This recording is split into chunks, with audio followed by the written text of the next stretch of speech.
Blooming You, le podcast Mieux-être, corps et esprit. Rencontre avec Alain Kassoura, médecin ostéopathe et l'auteur du livre Des blessures de l'âme, paru aux éditions Odile Jacob. L'une des plus belles choses que la vie nous donne à expérimenter est le mystère. Albert Einstein disait que le mystère est à l'origine de tout véritable art et science. La médecine n'échappe pas à cette règle. Comme nous l'avions vu avec le docteur Alain Toledano, l'art de soigner consiste autant à s'occuper du malade que de la maladie. Fort de cette prise de conscience, des pratiques de soins globales et inédites ont émergé. Parmi elles, une nouvelle forme d'ostéopathie qui s'appuie sur des connaissances scientifiques, mais aussi des médecines ancestrales et alternatives. Alors, quelles pratiques issues des médecines ancestrales renouvellent donc l'ostéopathie ? Quels sont les fondements de cette nouvelle ostéopathie ? Quels sont ses bienfaits et ses limites ? Afin de découvrir cette nouvelle forme d'ostéopathie, nous recevons Alain Kassoura, médecin ostéopathe et chargé de cours à la faculté de médecine Paris 13. Il est l'auteur de plusieurs ouvrages, dont La fureur de guérir, Au-delà de l'ostéopathie et Les blessures de l'âme, tous parus aux éditions Odile Jacob. Je suis Amal Dadol, une simple curieuse de ce qui fait une vie bonne et heureuse.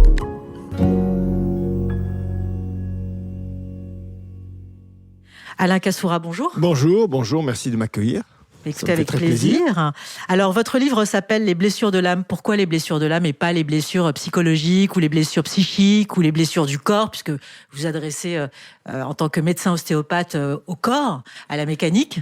Alors, vous avez parlé du mystère, oui. Et quand on parle de l'âme, tout de suite, il y a une dimension mystérieuse qui pointe son nez. Et je crois qu'effectivement, en chaque homme, il y a une part de mystère. Et c'est ce que j'ai voulu exprimer à travers cette notion de blessure de l'âme. Aussi exprimer le fait qu'on dépasse peut-être son corps, son esprit et ses émotions, qu'il y a peut-être quelque chose en plus, sans aucune certitude. Évoquer aussi l'intime, parce que quand on parle de l'âme, on parle de l'intime. Voilà. Donc il n'y avait aucune référence religieuse et je ne fais aucun prosélytisme à ce titre. Mais c'était pour évoquer peut-être la dimension spirituelle de l'être aussi. Alors qu'est-ce qu'on appelle dimension spirituelle ? Comment peut-on définir cette dimension ? Alors c'est vrai que vous me posez une question qui est difficile d'emblée, je la cherche un petit peu. Bon, le corps c'est clair. Les émotions, c'est assez clair. La pensée aussi. Au-delà de ça, j'ai l'impression qu'il y a une énergie qui relie tout ça et qui donne un sens à tout ça. Et se connecter à cette énergie-là, c'est se connecter à plus grand que nous, c'est se connecter au mystère et c'est quelque part sortir de nos certitudes pour accéder à un terrain autre. La spiritualité est peut-être là. Alors, quelles sont les principales blessures de l'âme ? Oui, alors là, certains ont référencé des blessures d'âme, etc. Je rentre pas dans ce cadre-là. J'aime pas trop les protocoles, j'aime pas trop les listings, j'aime pas trop les correspondances. Vous avez mal aux pieds, c'est que vous avez pas envie de marcher. Vous avez mal à la tête, c'est que vous avez pas envie de penser. Enfin bon, bref. Donc, je dirais que dans ce livre, les blessures de l'âme, qui raconte un cursus de 7 fois 3 jours où un groupe travaille, chemine ensemble à la rencontre de soi et du groupe. Eh ben, il y a 2 grands thèmes qui vont émerger en fait. Et chaque année, c'est différent. Ça fait 10 ans que je fais ce cursus et ce sont des thèmes différents qui émergent, encore que, parce que je pensais pas que tous les traumatismes liés à la sexualité seraient aussi présents. Et ça, dans chaque groupe, malheureusement, les viols, et cette année-là, c'était surtout les incestes, sont très présents. Et ça, je n'imaginais pas que c'était présent à ce point. Avec des gens qui viennent connaissant leurs blessures, et d'autres qui n'en ont aucune idée, et qui voient cette blessure émerger au fil de la découverte d'eux-mêmes, etc. Et puis cette année-là aussi, un thème s'est imposé d'emblée. Ce sont les personnes disparues, les morts, en fait, les morts, mais qui sont quelque part toujours là, toujours avec nous et qui constituent des blessures qui nous suivent. Alors les morts, ceux qu'on a connus, et puis aussi dans une dimension transgénérationnelle, je dirais.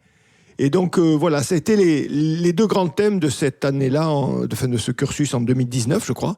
Et c'est vrai que tout ce qui touche à la sexualité constitue une blessure de l'intime profonde, et tout ce qui touche au transgénérationnel, et tout ce qui touche à la mort aussi, je pense, parce que on est là devant des choses au fond très premières, très vitales. Enfin, la sexualité, c'est aussi une façon de survivre. C'est notre façon de nous reproduire, de transmettre la vie aussi. Donc là, on est au cœur du sujet entre la vie et la mort, quoi.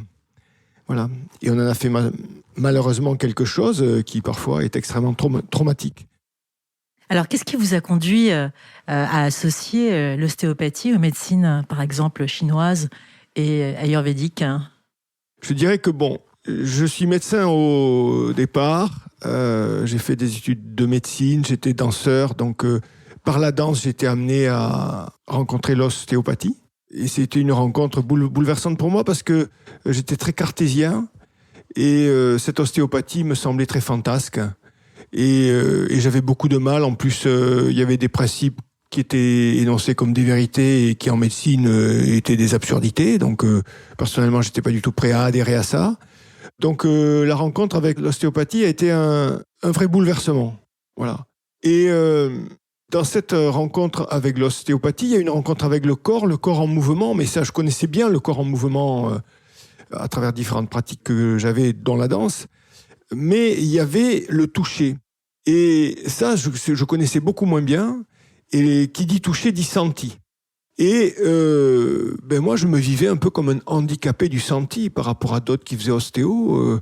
Tout le monde sentait, moi je sentais rien, quoi. Donc là, ça a été le premier bouleversement, ça a été ça, de faire confiance au senti. Et au fond, je pense que pour chacun, déjà, s'appuyer sur son senti, c'est vachement important, quoi. Et avec le senti, en fait, il y a le ressenti. C'est-à-dire les émotions qui s'associent à des sensations physiques. Quand vous goûtez un vin ou un mets, etc., hop, ça peut provoquer des émotions en vous, etc. Donc du senti, on passe au ressenti, et du ressenti, on passe à la représentation. Et donc ça, ce sont 3 éléments qui sont fondamentaux. Et c'est ça, au fond, qui a guidé mon cheminement. Alors, je suis allé voir ici et ailleurs, et puis, entre autres, j'ai suivi un enseignement pendant une dizaine d'années autour de l'énergie, et avec quelqu'un qui était très empreint de bouddhisme et d'énergétique chinoise. Mais le but, au fond, c'était pas d'apprendre l'énergétique chinoise, c'était pas de partir sur un travail en profondeur hindouiste ou bouddhiste. Non, c'était à travers différentes pratiques de s'inspirer, de s'imprégner d'un vécu et de découvrir en soi des choses. Donc je suis pas un spécialiste de médecine chinoise ou de médecine ayurvédique ou de voilà. Par contre, j'ai travaillé. Quand je dis que j'ai travaillé, c'est j'ai rencontré en moi, c'est ça. J'ai rencontré en moi certaines choses, par exemple comme certains mantras que j'ai récités, voilà, et ou chanté pendant très très longtemps. Et là, on sent l'effet du mantra, ou pratiquer des qigong par exemple, et sentir. Et là, quand le senti s'installe, il y a quelque chose qui change, qui n'est pas de l'ordre de l'intellect. Il y a pas beaucoup il y a pas mal de psychanalystes qui viennent me voir, et j'aime beaucoup la psychanalyse. J'en ai modestement fait une, mais si vous voulez, tout le travail qui est fait est souvent très loin du corps quand même. Alors ils parlent du corps, oui, ils sentent bien qu'il faut en parler, mais au fond, il faut les voir bouger, il faut les voir avec leur corps. Et là, tout d'un coup, il y a quand même un petit problème, quoi. Et donc associer le vécu du corps à une pensée et une émotion, et relier tout ça, c'est quand même très très puissant. Donc au fond, ce qui m'a guidé, c'est ça. Voilà. Alors vous donnez l'exemple de Raphaël, qui est issu d'une famille d'hommes médecins. Oui. Tout à fait. Voilà. Et qui est ostéopathe. Ouais. Exactement. Un petit ostéopathe de campagne. Dit-il, c'est lui qui se présente comme ça. Hein. Moi, je n'aurais jamais dit ça. C'est très marrant d'ailleurs qu'il se présente comme ça. Mais vous savez, déjà, il y a beaucoup de choses dans ce qui est dit. En plus, c'est quelqu'un qui est grand et tout. Et il dit beaucoup de choses quand il se présente comme ça. Moi, jamais, même un ostéopathe de campagne, j'aurais pas dit c'est un petit ostéopathe de campagne. Il s'est présenté comme ça. Donc c'est très intéressant. Après, ça s'est expliqué, on comprend souvent les choses après. sauf si on écoute bien les mots et qu'on se dit, ah tiens, déjà, effectivement, petit parce que dans sa famille, il y a des médecins, mais surtout des grands médecins, il y a des professeurs de médecine, il y a des neurochirurgiens, il y a des gens qui ont des statuts dans le monde de la médecine importants. Et lui, qu'est-ce qu'il fait? Il va faire de l'ostéopathie. Bon, déjà, vous savez, c'est quand même très dénigré, l'ostéo par la médecine. Et puis en plus, il va faire ça à la campagne. Alors oui, d'accord, ok. Donc c'est un petit ostéopathe de campagne. C'est comme ça qu'il se définit, tout à fait. Ouais. Alors vous expliquez que sa guérison est passée en partie par la reconnaissance de son féminin. Alors en quoi la reconnaissance ou reconnaître son féminin l'a aidé à se réconcilier avec lui-même et à mieux s'accepter? Je dirais d'abord que ce que je vous ai dit quand je parlais du senti, quoi. Je vais être caricatural et je vais être un peu ringard dans mes propos. Donc je vais parler du yin et du yang au lieu de parler du masculin et du féminin. Donc le yin c'est le féminin et le yang le masculin en énergétique chinoise. Comme ça c'est moins connoté et ça va moins perturber. Parce qu'aujourd'hui il faut faire très attention à ce qu'on dit quand on parle du masculin et du féminin. Ça devient extrêmement compliqué. Alors je dirais que le yin c'est plutôt tourné vers le senti et le ressenti. Et donc quand on commence déjà à se connecter au yin, au senti et au ressenti, et qu'on sort du yang qui est plus dans l'action, dans le faire, dans l'agir, déjà on se connecte au féminin. Alors pourquoi Raphaël alors sa guérison, je dirais que son cheminement est beaucoup passé par le féminin. Dans ce cursus-là, on a plusieurs outils, et l'un des outils qu'on a, c'est de faire des rêves éveillés. Et en fait, la grande révélation pour Raphaël, ça a été ce rêve éveillé où on se met dans un état de détente, de conscience modifié entre le sommeil et la veille. Et donc, on était sur une barque, on était invité à descendre dans l'eau, entraîné par la demoiselle blanche, et puis on voit ce qui se passe dans l'eau, etc. Donc, il descend dans l'eau, et puis qu'est-ce qui se passe au fond de l'eau? Au fond de l'eau, il a un boulet, il a un énorme boulet qui l'attache au fond de l'eau, etc. Et puis, et tout d'un coup, il fait le lien, parce que le boulet, en fait, il sait ce que c'est. Ce boulet-là, c'est son frère. Et son frère, qui est décédé avant sa naissance à lui, et lui, c'est devenu le frère de remplacement.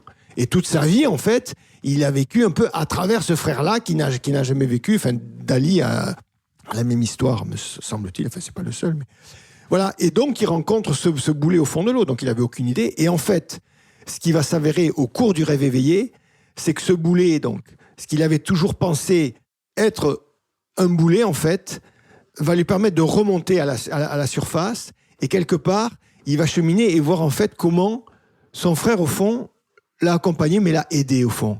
Et comment il peut changer de point de vue, voir son histoire différemment, voir son frère comme un soutien. Et après, ce rêve éveillé était suivi d'un bain sonore. Et il y avait pas on passait de l'un à l'autre volontairement, justement, pour que les gens restent encore dans l'état du rêve éveillé.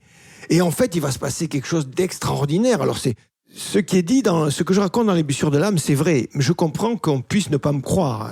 D'ailleurs, mais c'est ce qui s'est passé. Voilà. Après, on peut être sceptique, on peut penser que je brode, que je romance, etc. Mais non. Donc, il va partir, il va être transporté dans ce bain sonore où tout le monde était en cercle, et je voyais bien que lui, il était vraiment pris de mouvement, il était parfois en larmes, etc. Je voyais bien que à l'intérieur de lui, ça bouillonnait terriblement. Et en fait, il va partir dans le ciel, et dans le ciel, il va rencontrer son frère, il va rencontrer son grand-père qui était professeur de médecine, il va rencontrer tous ces gens-là. Alors, ça peut être la mémoire qu'il en a, la représentation qu'il en a, ou on peut avoir une lecture différente. Lui, il était catho, donc pour lui, il les a vraiment rencontrés dans le ciel. Mais enfin bon, après, chacun fait ce qu'il veut et pense ce qu'il veut. Moi, je suis pas là pour dire ce qu'il faut penser de tout ça. Par contre, lui, c'est le chemin qu'il a fait.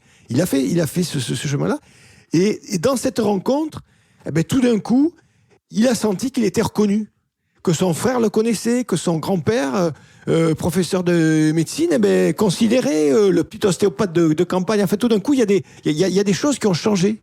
Et à travers ça, il a commencé à reconquérir l'estime de lui. Et c'était plus un petit ostéopathe de campagne. Non, voilà, il avait intégré d'autres dimensions. Il s'était peut-être réconcilié avec la lignée, etc. Enfin, voilà. Mais tout ça, donc, c'est parti d'une rencontre avec le rêve, avec l'intériorité, avec la nuit, au fond. Et ce qui se passe la nuit, ça touche au yin. Voilà. Donc c'est plutôt la dimension de la partie cachée de l'être, celle qu'on ne voit pas, celle qu'il faut aller découvrir.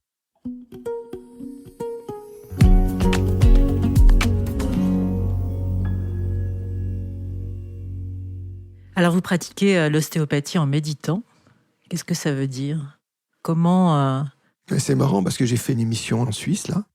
Et aussi, on m'a dit, vous pratiquez l'ostéopathie en méditant. C'était autour du livre Les blessures de l'âme. Donc, j'ai dû écrire ça, que je pratiquais l'ostéopathie en méditant, puisqu'on me le dit. Alors, je vous confirme. Alors, qu'est-ce que ça veut dire ? Alors, je dirais que c'est pas toujours le cas.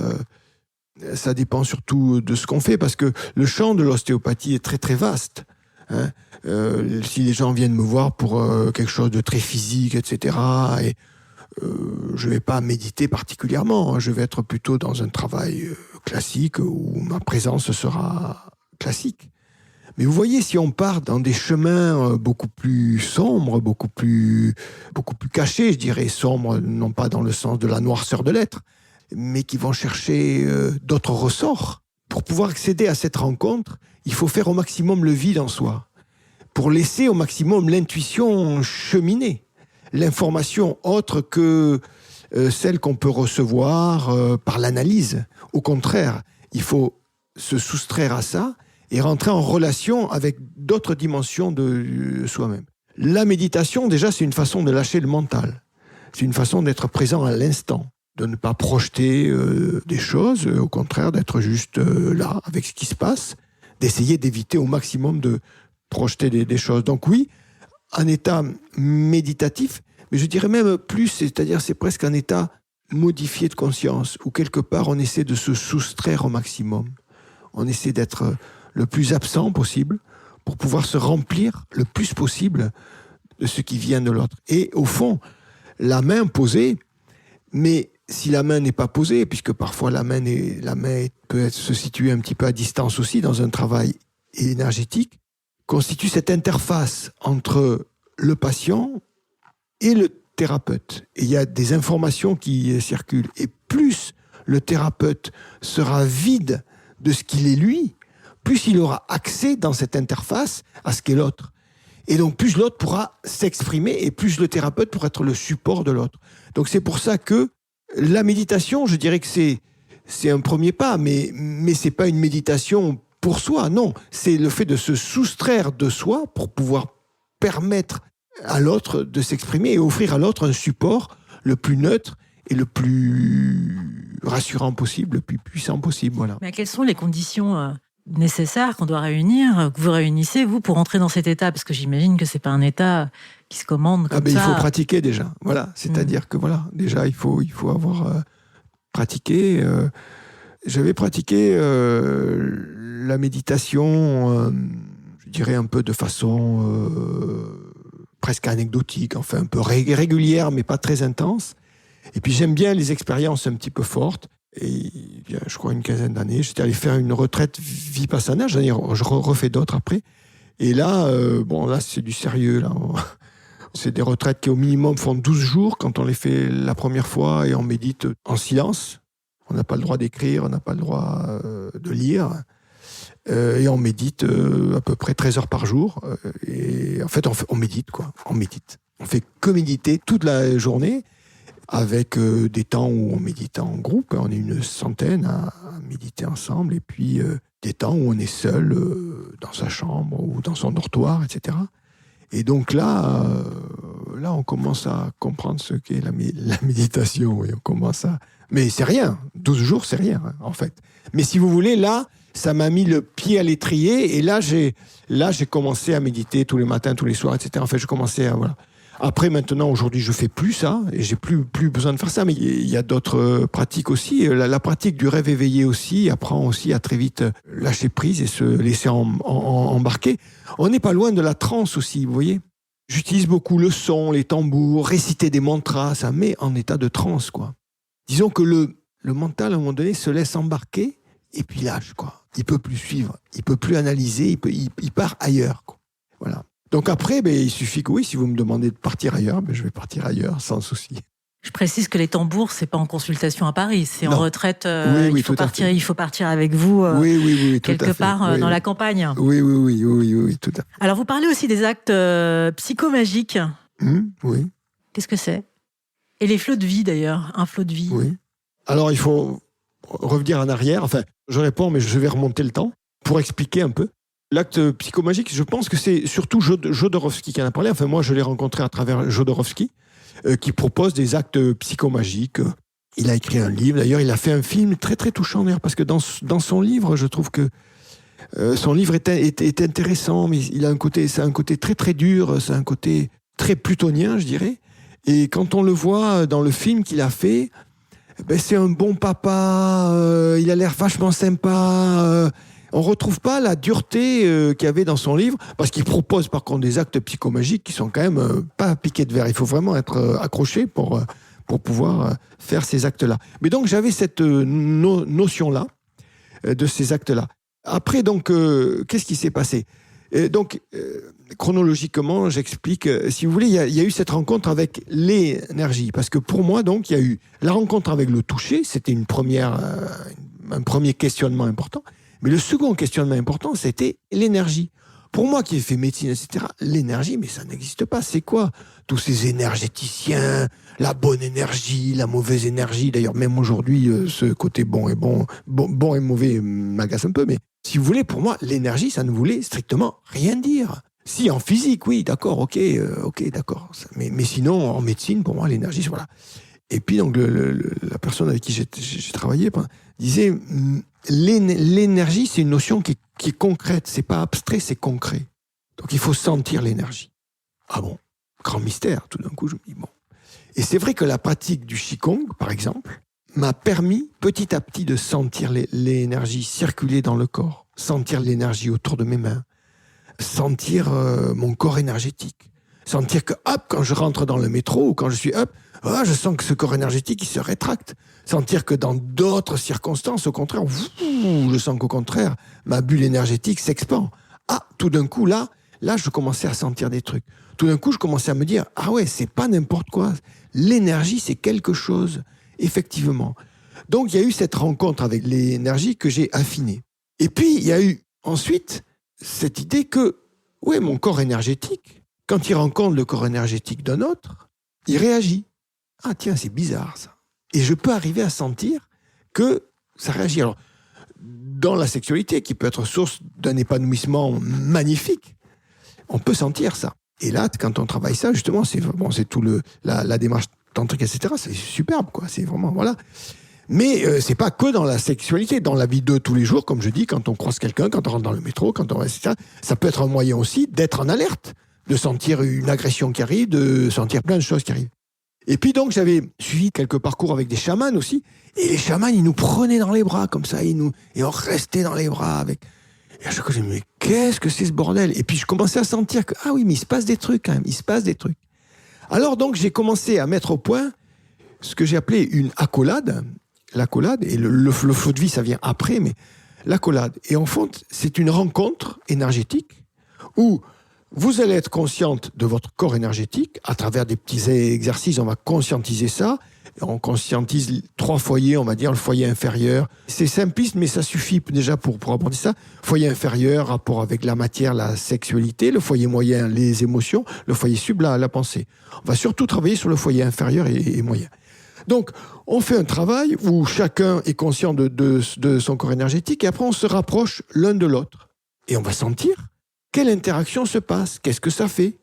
Qu'est-ce que ça fait dans mon foyer inférieur, dans mon foyer moyen, dans mon foyer supérieur. On va peut-être sentir que ça fait pas les mêmes choses. Il va peut-être que mon foyer inférieur, il va avoir envie de reculer, mon foyer moyen d'avancer et le foyer sub de rester sur place. Et à partir de là, donc, ces rencontres sont devenues thérapeutiques et à partir de là, on a franchi une dimension supplémentaire, c'est-à-dire que l'énergie, c'est de l'information en mouvement. Elle est disponible, en fait. Et si je me mets en état d'écoute, je peux recevoir plein d'informations. Bon, c'est un travail aussi, mais voilà. Et, alors là, on franchit un pas supplémentaire dans le côté loufoque de notre histoire. Supposons que, que la personne qui est là a un problème relationnel avec sa mère, par exemple. Ce sont des choses qui peuvent arriver. Ça, c'est pas loufoque. Voilà. Jusqu'ici. Ça, non. Voilà. Voilà. Mais, par exemple, il y a des choses qui peuvent pas être dites, qui peuvent pas être exprimées. C'est pas possible. Parce qu'elle est comme ci, elle est comme ça, je suis comme ci, je suis comme ça. Ouais, il y aurait tellement de choses à dire, mais on peut pas les dire. C'est pas possible. Alors, ok, on va prendre un temps, on va dire qu'on peut les dire, d'accord ?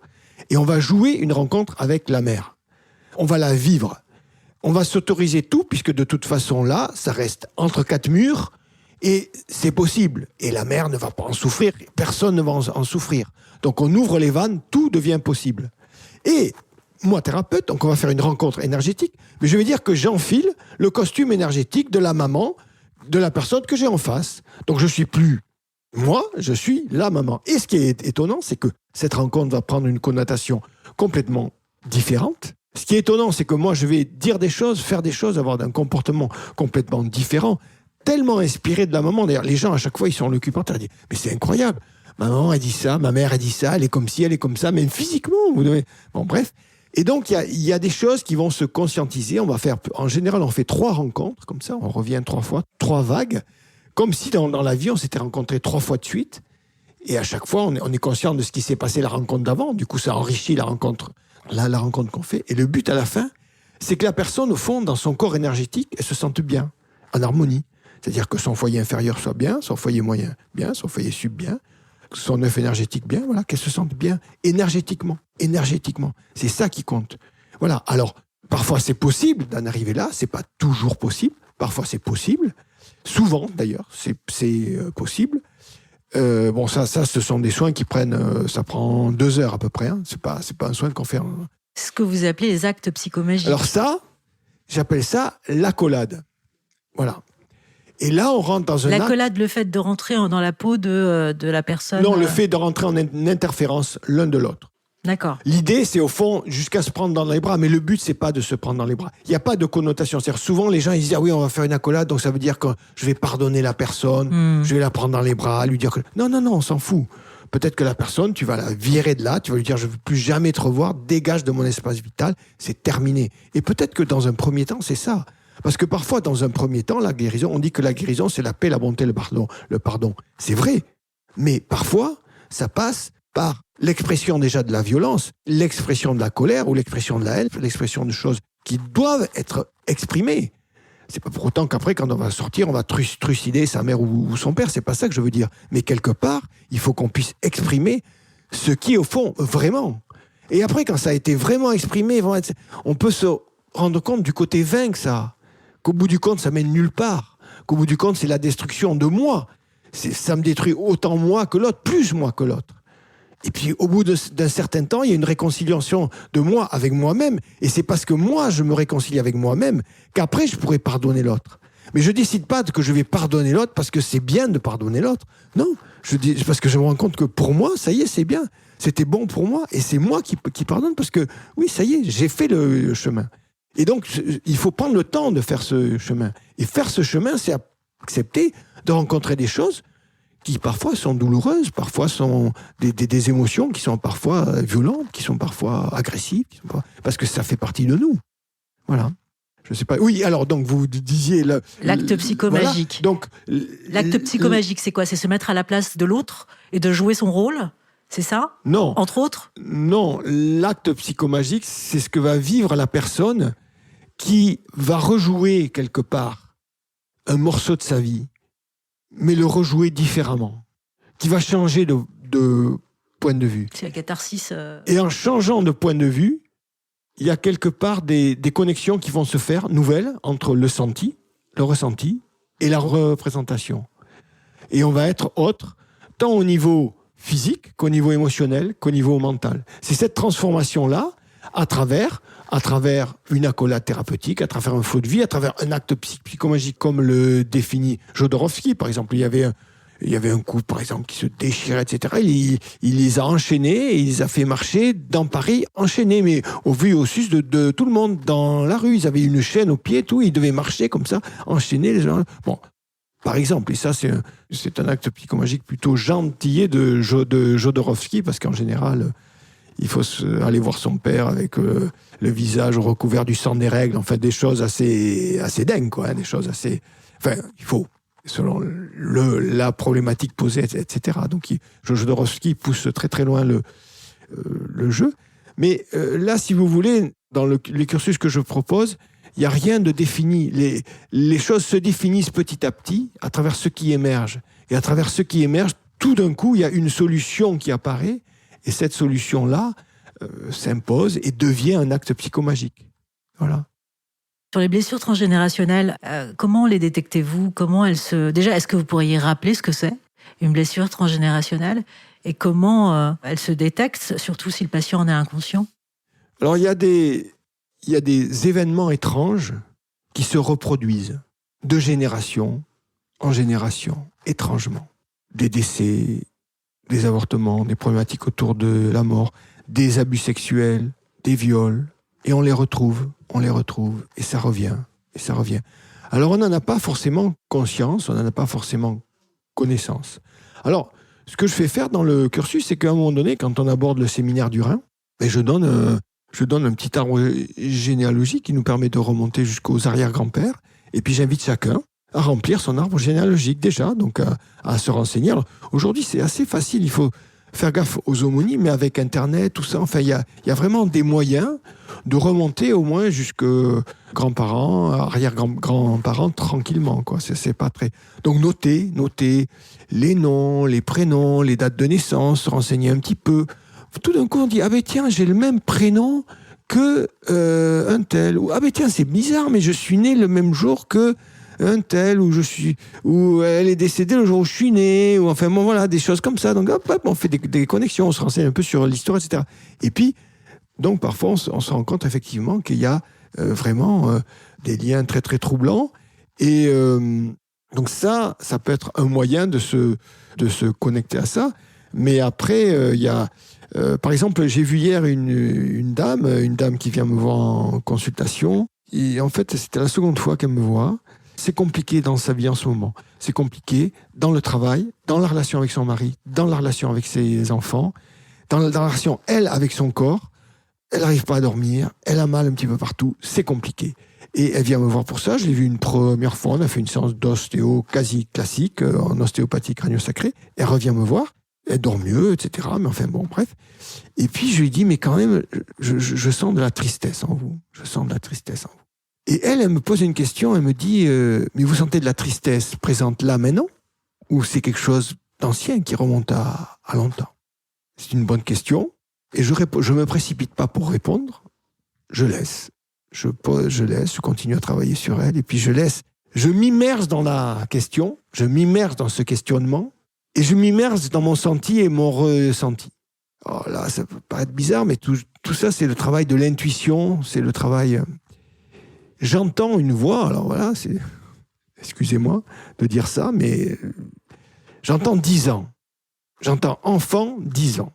Je ne me précipite pas pour dire enfant de 10 ans, parce que je me méfie de tout ça. Je reste là, je continue à travailler, mais vraiment, la tristesse, je la sens. Et puis pour moi, c'est évident que c'est pas maintenant qu'elle est triste. C'est un truc qui la suit depuis longtemps. Voilà. Et puis, au bout d'un certain temps, je dis, écoutez, autour de l'âge de 10 ans, quand vous étiez enfant, est-ce qu'il vous est arrivé quelque chose de particulier ? Elle me dit, oui, le décès de mon arrière-grand-mère. Alors, vous savez, c'est très marrant, parce qu'en même temps, moi, je suis très sceptique, au fond. Et il y a toujours une part de doute en moi, même si j'ai appris à... Parce que si on veut travailler comme je travaille, on ne peut pas laisser la place au doute. Mais quelque part, je suis Gémeaux, ascendant Verseau, enfin bon, bref, je doute toujours. Donc, il y a une partie de moi qui dit, ouais, mais bon, son arrière-grand-mère, c'est son arrière-grand-mère quand même, c'est pas sa mère, c'est son arrière-grand-mère, bon, ça va, elle avait 10 ans, bon, on va pas en faire tout, oui, d'accord, elle a été triste, mais enfin, oui, je minimise plutôt le truc, je me dis, bon, c'est pas bon. Mais, quand elle me dit oui, parce qu'elle me dit, ce qui s'est passé, en fait, c'est que cette arrière-grand-mère était très importante pour moi. Parce que elle m'a élevé. Quand même, là, déjà, on change de... Oui, elle m'a élevé parce qu'en fait, sa mère, donc ma grand-mère, est décédée juste avant que je naisse. Ça a beaucoup touché ma mère, ce décès juste avant ma naissance. Et mon arrière-grand-mère est venue à la rescousse. Et c'est elle, entre autres, qui a fait office de mère. Et donc, elle est décédée quand j'avais 10 ans. Donc là, je me dis tout d'un coup, quand même, ça a du sens, quoi. Cette tristesse qui vient de là, parce que moi, j'avais presque envie de dire c'est presque existentiel. Mais oui, parce que juste avant sa naissance, la mère de sa mère est morte. On peut penser que sa mère, visiblement, d'après ce qu'elle dit, elle s'est effondrée, là. Donc il y a eu une immense tristesse à sa naissance, elle. Donc elle, dans le ventre, déjà, avant la naissance, elle a senti ça. Et elle me dit, il y a 3 dates qui sont importantes. Il y a ma naissance, il y a 10 ans, et il y a 20 ans. Parce qu'elle me dit, en fait, je ressemblais beaucoup à ma grand-mère. Et puis, moi, très vite, quand j'ai compris que ma mère souffrait beaucoup du décès de sa mère, etc., moi, petite fille, déjà, je me suis dit qu'il fallait que je sois parfaite, qu'il fallait que je soulage. Parce qu'aussi, il y a toujours la culpabilité qui se met, ça c'est incroyable, parce qu'elle y est pour rien. Mais au fond, sa naissance, c'est la tristesse de sa mère. Donc, quelque part, elle est responsable aussi, presque. Enfin, vous savez, parfois, on fait des liens comme ça, étranges. On se sent coupable de choses pour lesquelles on n'a rien. Bon, bref. Donc, il fallait qu'elle soit parfaite pour soulager sa mère de la souffrance du décès de sa grand-mère. Et donc, elle disait qu'elle ressemblait beaucoup aussi à sa grand-mère, physiquement, etc., etc. Et à 20 ans, elle me dit, mon grand-père meurt. Donc, le mari de la grand-mère, le père de sa mère. Ok. Elle me dit, et là, tout d'un coup, je comprends que je ne peux plus continuer comme ça. Et qu'est-ce qui se passe, en fait ? Il se passe que elle rentre dans la chambre de son grand-père, malade, qui va mourir. Et là, elle voit sur son visage et elle comprend que son grand-père voit sa grand-mère en elle. Et elle ressemblait beaucoup à sa grand-mère. Et là, ça la bouleverse tellement qu'elle sort de la pièce, elle ne peut pas rester, elle sort, elle se met à pleurer, elle tombe en larmes, elle me dit, mais elle se dit qu'elle ne peut plus être sa grand-mère, c'est pas possible. Et donc, il va y avoir un bouleversement là. Alors là, je vais franchir une étape encore plus barrée que ce que j'ai évoqué, mais écoutez, nous sommes là pour être sincères, donc je suis dans la sincérité. Je raconte ça avec du doute aussi, je ne prétends pas avoir la vérité. Je raconte ce qui s'est passé vraiment dans cette rencontre avec cette personne, mais qui illustre aussi le transgénérationnel, qui illustre aussi la part du mystère. C'est que parfois, et ça je m'en suis aperçu dans les soins, on sent qu'il y a une présence autre. Alors est-ce que c'est la mémoire de la personne ? Est-ce que c'est l'âme de la personne vraiment qui est là ? Et parfois, il y a des personnes qui ont l'impression de vivre avec quelqu'un d'autre qui est décédé, comme si elles étaient un peu phagocytées par quelqu'un d'autre. Et donc, je dis à cette femme, mais est-ce que vous avez l'impression que votre grand-mère, elle est toujours en vous ? Elle me dit, non, j'ai plus l'impression. Et effectivement, ça correspondait à la sensation que j'avais d'ailleurs. Parce que moi, j'ai la sensation quand j'ai l'impression que la personne est là. Et là, tout d'un coup, je comprends. Je lui dis, mais avant, quand vous étiez enfant et tout, vous aviez l'impression que... Ah oui, j'avais vraiment l'impression que ma grand-mère était en moi. J'ai dit, ok. Alors j'ai dit, vous savez, on peut avoir, dans ce que vous me racontez là, en fait, c'est que sa grand-mère, c'est-à-dire c'est son arrière-grand-mère qui est morte quand elle avait 10 ans, mais sa grand-mère, elle est morte avant sa naissance. Et donc, elle a pris un peu le costume énergétique, on va dire, de sa grand-mère. Et moi, je lui dirais, vous savez, on peut imaginer, on peut avoir cette représentation-là, c'est que votre grand-mère, quand elle est morte, elle n'a pas voulu changer d'espace-temps, elle a voulu rester là, elle est restée là avec vous, et après, quand vous aviez 20 ans, que son mari allait partir, elle s'est dit, tiens, je vais partir avec mon mari, j'ai plus à rester là maintenant. J'ai plus à phagocyter énergétiquement ma petite fille, je peux partir, je suis prête à partir. Donc, je lui ai proposé ça, je lui ai dit, mais c'est loufoque. Je lui ai dit, de toute façon, l'important c'est quoi ? C'est que vous arriviez à vous libérer de cette tristesse existentielle qui est en vous. C'est ça qu'on fait, on est là pour ça. Et c'est très marrant parce que je sentais qu'en elle, il se passait beaucoup de choses, qu'il y avait un apaisement, une réjouissance, une plénitude du corps, que sa respiration changeait, il y avait beaucoup de choses qui changeaient.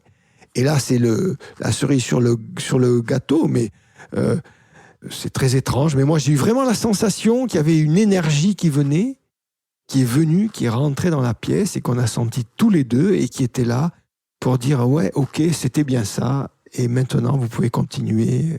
Continue sans moi. Moi, je suis ailleurs.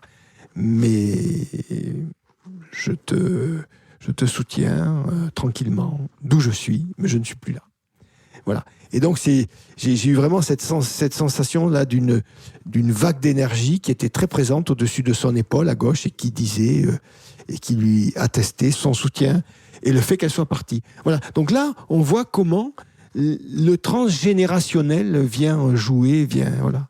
Et aussi, il y a eu il y a 15 jours, j'ai eu une consultation très, très émouvante avec une jeune fille de 19 ans.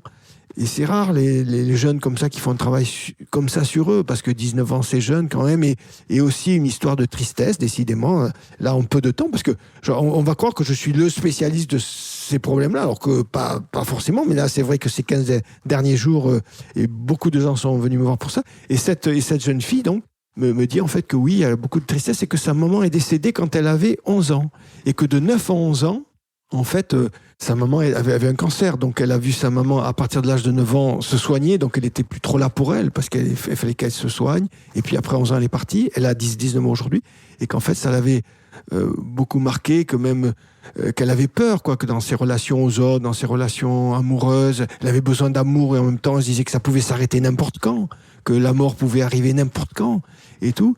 Et donc on a fait une accolade avec sa mère, et c'était magnifique parce que, en fait, elle m'a dit, parce que souvent je dis aux gens, mais est-ce qu'il y a des choses que vous auriez aimé dire à la personne qui est disparue et que vous n'avez pas pu lui dire? Et donc elle dit, oui, il y a telle et telle chose, j'aurais vraiment aimé dire ça ou ça. Et alors je dis, bon, mais ça vaut vraiment la peine de faire une accolade ou une technique de flux. Enfin bon, il y a différentes façons de faire, parce que vous allez pouvoir le dire, ça. Et alors, elle dit, j'aurais aimé lui dire que je l'aimais, que je l'aime. Alors, je dis, d'accord. Et donc, on fait une première accolade. L'accolade, ça se fait en 3 temps. Quand on finit, on débrief. Je dis, bon, super, ça s'est passé comment? Donc, il s'était passé des trucs et tout. Je dis, mais vous ne l'avez pas dit que vous l'aimez. Ah oui, c'est vrai, il faut que je dise que je l'aime. C'est vrai, il faut que je dise que je l'aime. Bon, on a seconde accolade. Et là, ça va plus loin. C'est plus émouvant encore et tout. Et puis, elle dit vraiment des choses. Voilà, elle arrive à exprimer. Et puis, physiquement, elle arrive à dire des trucs. À quel point sa vie a été bouleversée par ça, tout ce que ça avait changé en elle. Mais quand on finit, je dis, mais alors vous l'avez toujours pas dit que vous l'aimez. Ah mince, non, c'est vrai, je l'ai pas dit que je l'aimais. Il faut que je dise que je l'aime. Mais bon, si vous voulez, après, c'est sûr, elle était tellement pris dans le jeu de l'action que voilà, il y avait ce qu'elle voulait dire, mais dans le jeu de l'action, ça venait pas. Et ça venait pas, elle allait pas. Et troisième accolade, tac, tac, et là, c'était différent déjà, parce que il y avait déjà tout ce vécu des 2 premières rencontres. Et là, à un moment donné, elle tombe en larmes, elle court vers moi, elle me prend dans les bras, et c'était sa mère, et elle dit, maman, je t'aime. Mais là, elle l'a pas dit, je t'aime. Tu sais, il faut que je te dise que je t'aime, je te l'ai pas dit. Non, il y avait l'émotion, il y avait tout. Il y avait l'élan physique, il y avait les larmes de joie, de tristesse, de tout ce qu'on veut, mais il y avait les larmes de l'émotion, et il y avait le verbe qui était là. Donc il y avait tout. C'est-à-dire, il y avait le senti, le ressenti, et la représentation. Et là, ça devient thérapeutique, oui. Et elle est partie. Bon, moi, j'étais émerveillé, parce que ce sont des moments de grâce pour un thérapeute. Ça peut paraître absurde de le raconter comme ça, mais bon, pour nous, les patients, c'est important. Le cheminement des patients, c'est important, quoi. Voilà, et de voir cette jeune fille partir avec le sourire, apaisée par rapport à... Parce que je sais qu'elle est apaisée. Pourquoi je le sais? Parce que j'ai vu d'autres histoires, et j'ai vu après les gens 1 an, 2 ans après, 3 ans après, et je vois et je sais comment ça peut changer quelque chose. C'est pas toujours le cas. Il y a pas de, je fais pas de, enfin, vous voyez, c'est pas, je dis pas que c'est toujours le cas, que ça va toujours marcher, mais là, pour cette jeune fille-là, vu comment ça s'est passé, je sais que ça va l'aider. Je sais que sa vie, elle va changer. Je sais elle va être beaucoup plus en paix dans sa relation à sa mère qui est partie, mais qui est toujours là quelque part. Voilà.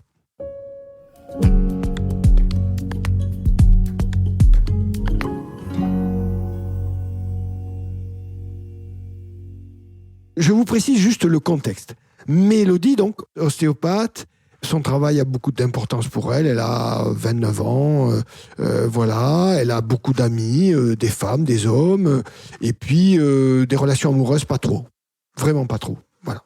Et dans le cursus, au fil du travail, elle réalise plusieurs choses. Elle réalise d'abord que le féminin, ça peut être autre chose que ce qu'elle connaît, elle. Que ça peut être puissant. Pour elle, son féminin, il n'est pas puissant. Et puis, commence à réaliser que c'est bizarre quand même, le fait sa relation aux hommes, c'est bizarre. Et puis, on est amené à faire une accolade. Et c'est une démonstration, donc c'est devant tout le monde. Et dans cette première rencontre de l'accolade, elle a peur. Elle a peur de me rencontrer. Pourtant, on a fait déjà 3 ou 4 séminaires de 3 jours ensemble. Elle est venue, elle s'est inscrite, enfin voilà. Mais elle a peur. Je lui fais peur. Alors, c'est intéressant parce qu'il faut voir que symboliquement, donc j'ai le statut du père aussi, j'ai le statut du thérapeute, je suis un peu le père puisque je suis le guide un peu de cette. Donc après coup, vous verrez que c'est pas inintéressant. Donc première rencontre, elle a peur et elle a peur du mal. Donc dans cette première rencontre, je fais venir du féminin en moi. Je lui dis, presque je me castre en fait, symboliquement, pour faire que cette rencontre est possible. Cette rencontre est possible, qu'est-ce qu'elle sent ? Elle sent un trou dans son ventre. Un trou dans son ventre. Deuxième rencontre, on l'a fait à genoux. Et dans cette rencontre à genoux, en fait, elle commence à sentir autre chose que le trou dans son ventre. Elle a moins peur parce qu'on est à genoux. Donc le rapport est différent. Se rencontrer debout ou se rencontrer à genoux, c'est pas pareil. On avance l'un vers l'autre à genoux. Et puis donc, elle commence à sentir de la colère en elle. Que dans son trou, il y a aussi de la violence. Et je raconte la troisième rencontre, maintenant. Nous sommes toujours debout, face à face. Si tu te places dans ton ventre, tu as toujours envie de me casser la gueule ? Oui. Je prends un coussin que je place sur mon ventre en guise de protection et j'avance vers elle. Frappe. Mélodie hoche un non de la tête. J'ai envie de m'enfuir. Je recule largement. Mélodie s'agite. Elle s'énerve. Elle pleure, puis s'avance, puis recule. Qu'est-ce qui t'empêche de frapper ? Je ne sais pas. Une barrière. De la main, elle mime un pan de mur devant elle. Je te propose de briser la barrière avec le son du gong. T'es OK ? L'acquiescement de Mélodie m'amène à prendre le gong. La puissance du son ébranle toute la pièce. Je monte et descends le gong sur toute la surface de ce mur virtuel qui inhibe l'action. Une fois fini, je me repositionne face à Mélodie, qui cette fois frappe fort, très fort même. Ni elle, ni moi n'aurions soupçonné une telle puissance. À travers le coussin, elle me fait mal, et je ne peux que reculer sous ses coups. Elle pleure, mais revient à la charge. Je demande une pause pour doubler ma protection d'un second coussin. Les coups sont moins douloureux, mais je recule toujours autant. Et soudain, Mélodie s'étonne. Quelque chose a lâché. Mes abdominaux sont ravis. Nous nous rapprochons jusqu'à nous prendre les mains et rester ainsi un temps face à face. Quelque chose s'est libéré dans mon ventre. Je le sens fort. Mélodie parle souvent d'une voix en retrait, un peu timide, un peu murmurant, un peu enfantine. En disant « je le sens fort », elle a posé sa voix. Fort a résonné en chacun de nous. Je me retire de l'espace et l'invite à se mettre au centre, seule, et à goûter pleinement cette sensation de force dans le ventre. Ce qu'elle fait avec satisfaction. Dans cette conscience, elle rencontre une plénitude.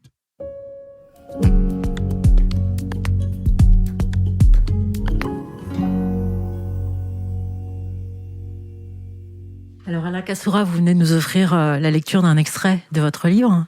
Pourquoi avez-vous choisi ce passage ? Alors, j'ai choisi ce passage parce que c'est un moment clé pour Mélodie, en fait. Mélodie, en fait, elle a été victime d'inceste par son père. Et elle ne le sait pas, encore. Donc, dans cette accolade, dans un premier temps, elle est face à un homme plus âgé qu'elle, c'est moi. Quelque part, je suis donc le guide du groupe, donc je suis le père symbolique, quelque part, de tous ces gens-là. Et elle a peur. Et elle a peur de moi, mais c'est pas de moi qu'elle a peur, c'est ce que je représente en fait.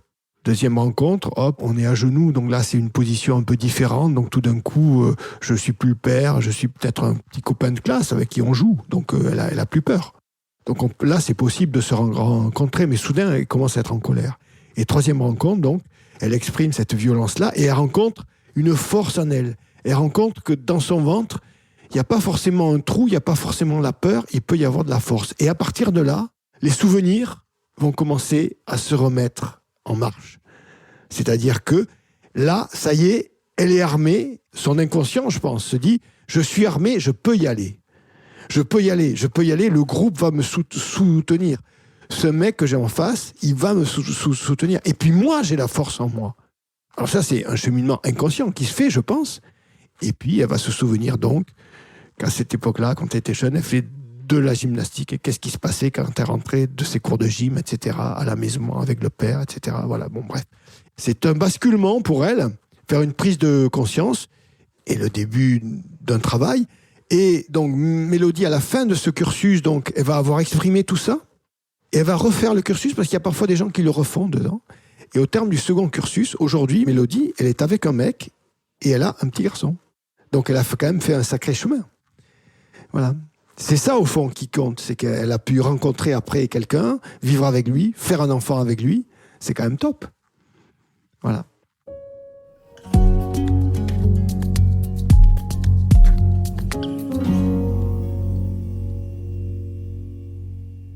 Alors, Alain Kassoura, quelles sont les limites de votre pratique ? Mais des limites, il y en a partout. La première limite, c'est ce que je suis.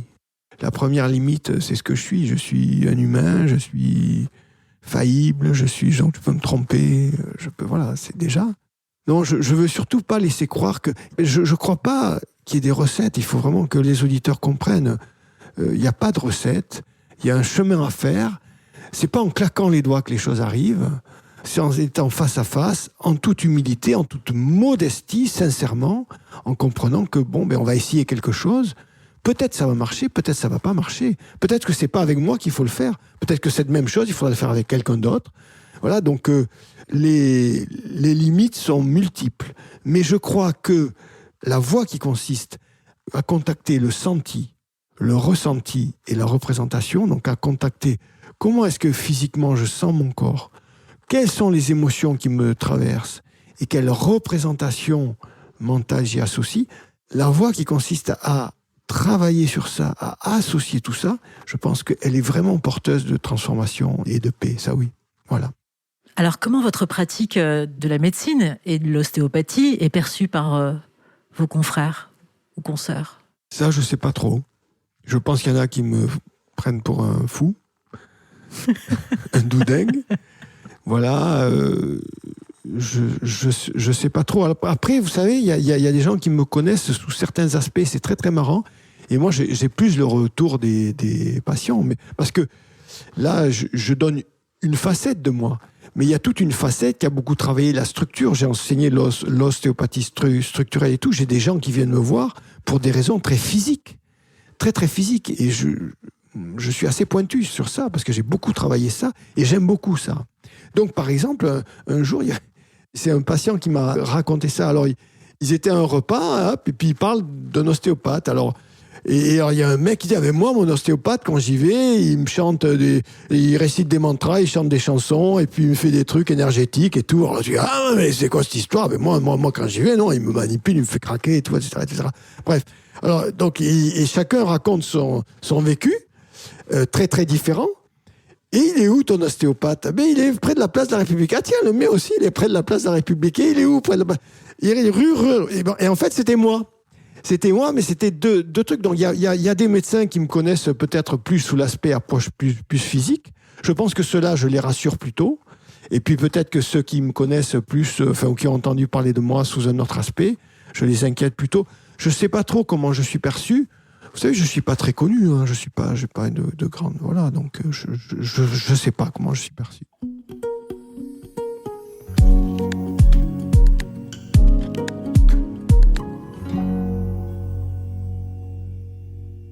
Quel livre ou rencontre a bouleversé votre vie, votre pratique ? Quel livre ? Alors, je sais, il y a un livre qui me vient comme ça, de Jodorowsky. C'est Mu, le maître et les magiciennes. Je trouve que c'est un très beau livre. Et justement, ça ouvre l'esprit, ça ouvre, voilà. Après, il y a un autre livre, c'est Le palais des arcs-en-ciel de Tenzin Chodrak, le médecin du Dalai Lama, que j'ai croisé d'ailleurs. Voilà, enfin, par exemple.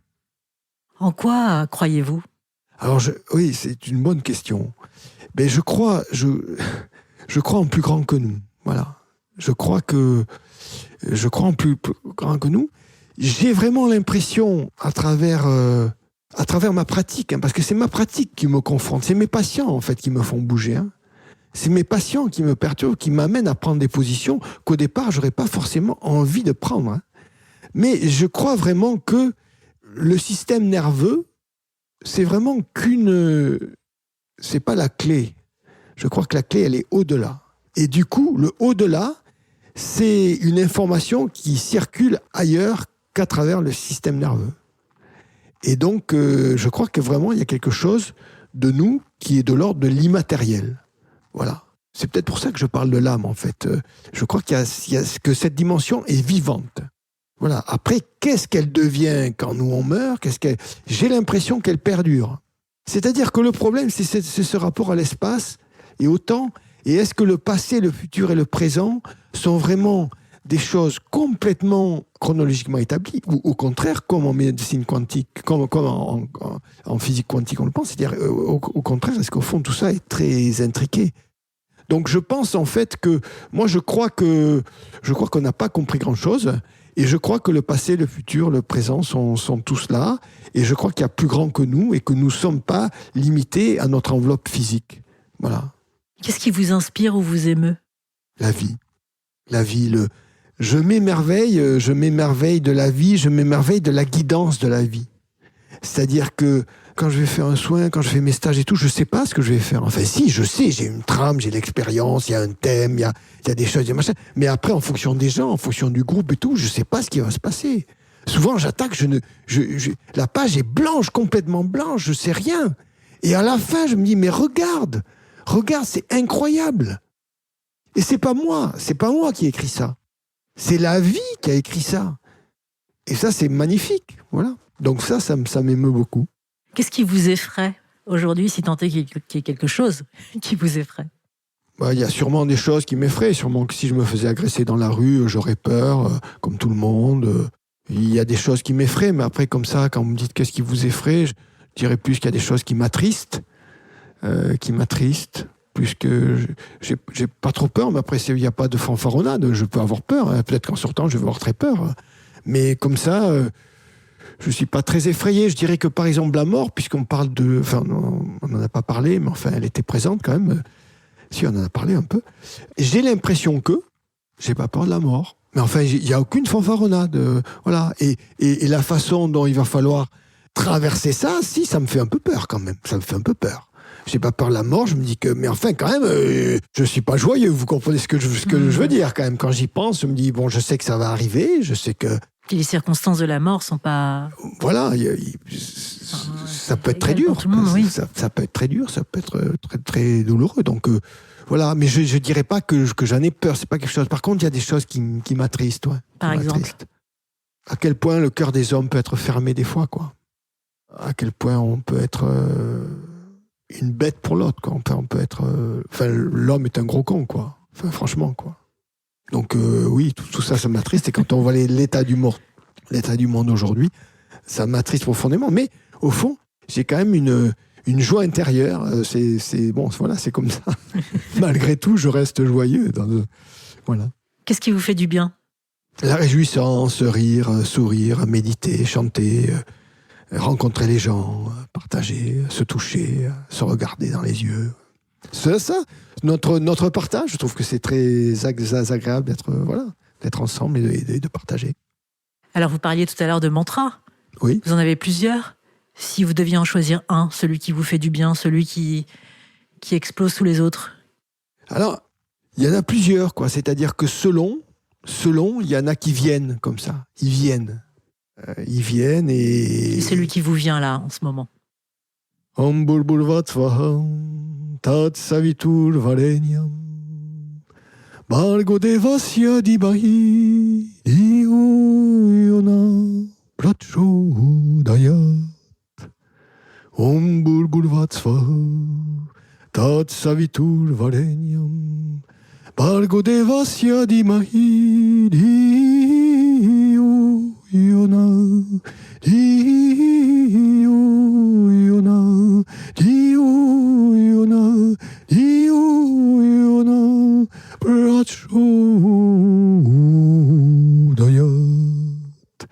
C'est un mantra de lumière. Ça nous parle de la lumière. Et ça dit quoi ? Que c'est bon de laisser venir la lumière en nous. Que la lumière, c'est la vie, quoi. Eh bien, merci Alain Kassoura d'avoir été avec nous. Merci à vous. C'était un très bon moment. Merci beaucoup. Comme Alain Kassoura l'a constaté pour l'un de ses patients, accepter sa part de féminin n'enlève rien à sa part de masculin. Au contraire, elle l'enrichit. De même, Incorporer les médecines ancestrales n'enlève rien à la médecine conventionnelle. Au contraire, elles l'enrichissent. Tout comme elles enrichissent aussi la vie en lui apportant un soupçon de merveilleux et de poésie. Voilà, je vous remercie pour votre écoute. Je vous donne rendez-vous sur bloomingyoU.fr où vous trouverez... Vous vouliez dire quelque chose, Alain ? Non, je voulais vous dire merci aussi. Alors, on vous remercie pour votre écoute. Je vous donne rendez-vous sur bloomingyoU.fr où vous trouverez la transcription de cet entretien avec toutes les références. Je vous dis à très vite pour de nouvelles rencontres et découvertes. Et en attendant, je vous souhaite tout le meilleur. À bientôt.